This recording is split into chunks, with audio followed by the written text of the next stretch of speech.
Practical Wisdom for Modern Witches with your host, the Witch of Lupin Hollow. Good morning, modern witches. Welcome back to the Witch of Lupin Hollow YouTube channel. So today we are asking another big question, and that is, are spiritual labels necessary? Now, we could make this a really short episode and just say that the answer is no. The answer is absolutely no. That's all there is to say about it. But I actually think that it's a pretty big conversation and that there is actually a lot to say about it.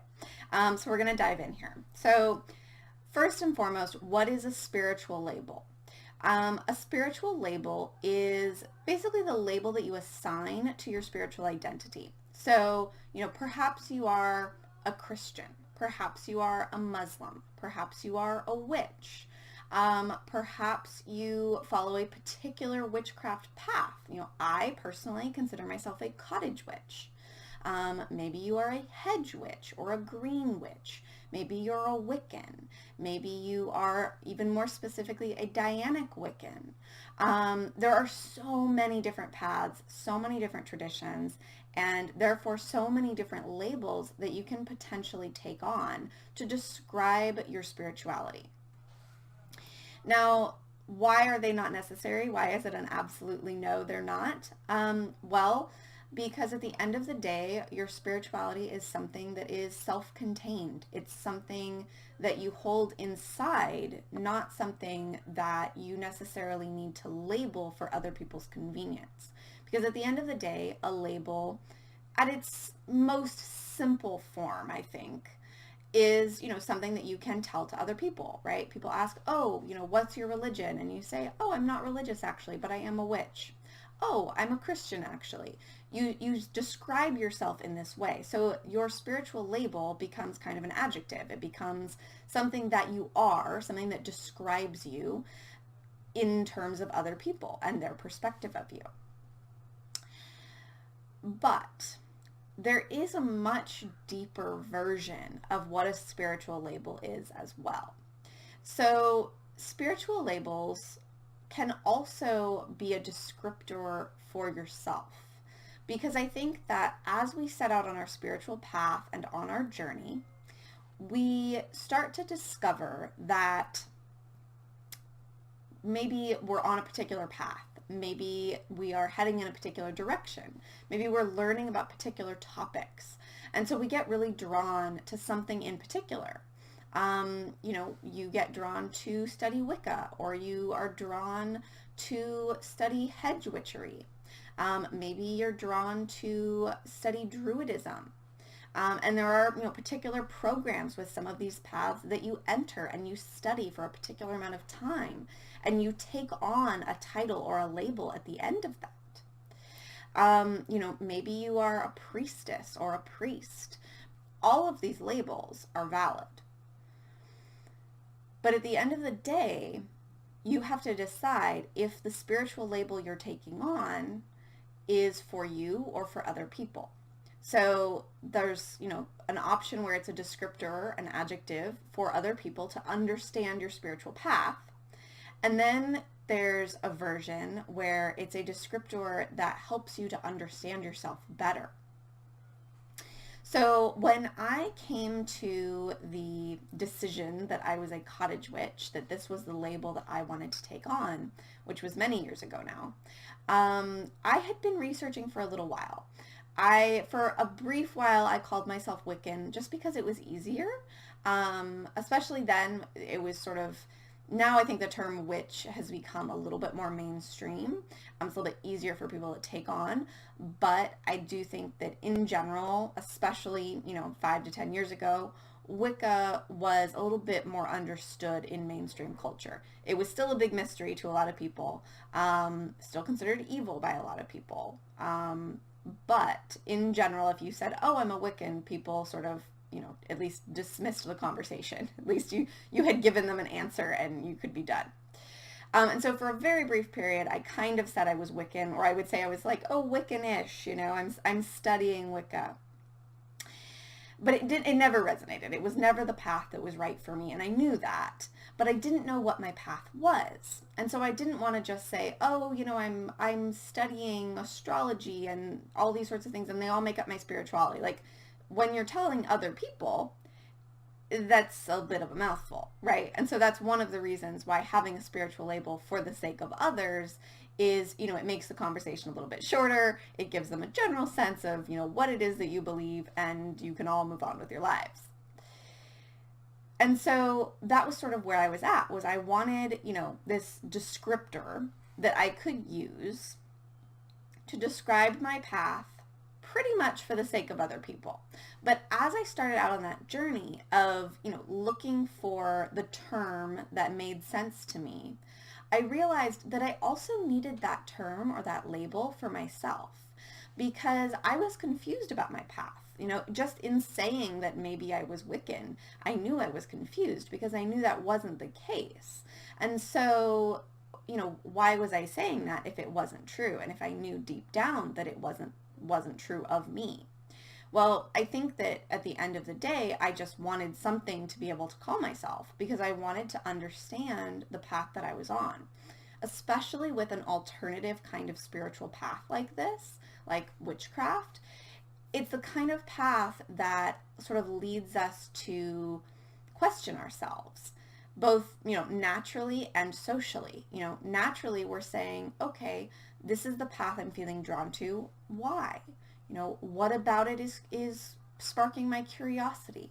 What about it makes me feel supported or fulfilled? These are the deeper spiritual questions. But socially, we're also asking, oh my God, what am I doing? My parents are going to kill me. What do I mean that I'm a witch? That can't be, that's not socially acceptable. Certainly it's more so now than it has been in the past. But I think in general, a lot of us still, when you tell someone for the first time that this is your path, you still get that tinge of anxiety. I know I do. So I was setting out to find this label for myself because I wanted something succinct and easy to tell people, and I wanted something that was going to narrow down my focus and help me to understand the path that I was actually on. And so I explored for a while. I did some research.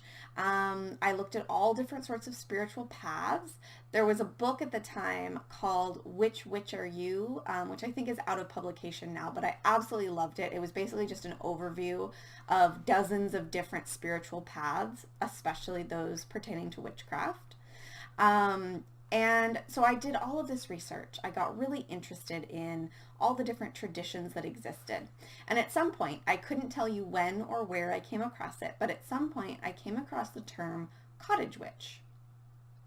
And I completely fell in love with it because I had been leaning towards kitchen witch, and I had been kind of maybe leaning towards green or garden witch, but neither of them summed up my practice. Neither of them seemed like they described the whole me.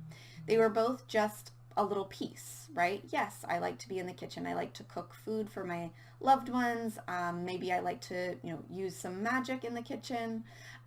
Yes, I like to garden. I like to grow my own herbs. I like to make teas with my herbs. But kitchen and garden are just two pieces of the puzzle. And so when I landed on the term cottage witch, I realized that it was this holistic combination of all the things that make up me, and in particular make up my spiritual path. And one of the things that, I don't know if I realized this in retrospect or if it's actually one of the things that helped me find the term cottage witch, I genuinely don't know. But one of the things that really helps me to resonate with the term cottage witch is my natal chart.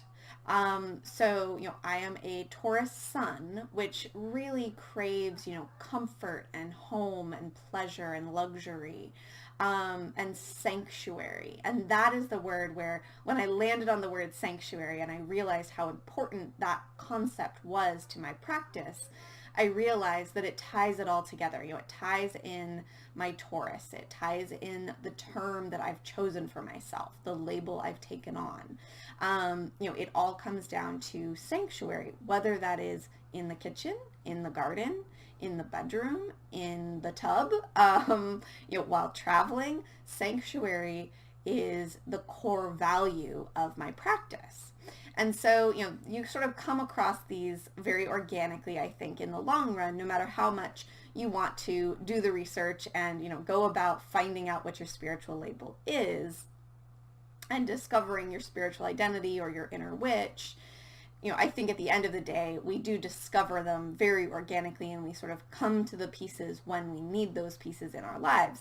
But I do think that as we make the decision that perhaps we need something that describes our practice for our own sake, if you're only doing it to describe your practice to others, to be able to explain yourself, then I would think critically about that reason and why that's something you feel called to. If it's a secondary reason, great. But if it's the primary reason, I think that there's some shadow work there. There's some work that needs to be done internally to figure out, why do I care what other people think? Why do I feel like I need to explain myself? Because I think we've all been there.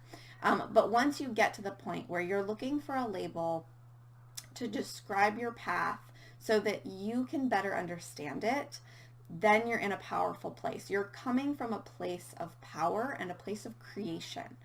A witch is a creator or a manifester. A witch is someone who creates their reality. And so, if you are searching for a label that is going to help you understand that reality that you have created and that you are in the process of creating, then that can be a really powerful thing. In particular, I think that it's important to search for a label that feels supportive. Supportive labels are labels that, yes, describe. They are labels that definitely help us to, dig deeper and sort of give us layers of ourselves to explore and to peel back. I am still learning what cottage witch means to me. And I've called myself a cottage witch for like 8 years. This is the kind of thing where it's not just a one and done experience. You're continually exploring what it is that your spiritual label that you have chosen really means to you, how and why it describes you, and how it helps you to deepen your practice. So back to the original question, are spiritual labels necessary? The short answer is absolutely not. You can certainly practice your spirituality with no label. You can call yourself a spiritual practitioner, a spiritual person. You can call yourself a mystic. You can call yourself whatever you want or not at all. When people ask you, what's your religion? What's your spiritual beliefs? You can say, I explore lots of different things. But when you reach the place, if you reach the place where you feel like you need something that's more specific, something that helps you to understand your spiritual path, then spiritual labels are still not necessary, but I feel they can become a really supportive tool in helping you to discover a deeper level of your inner witch.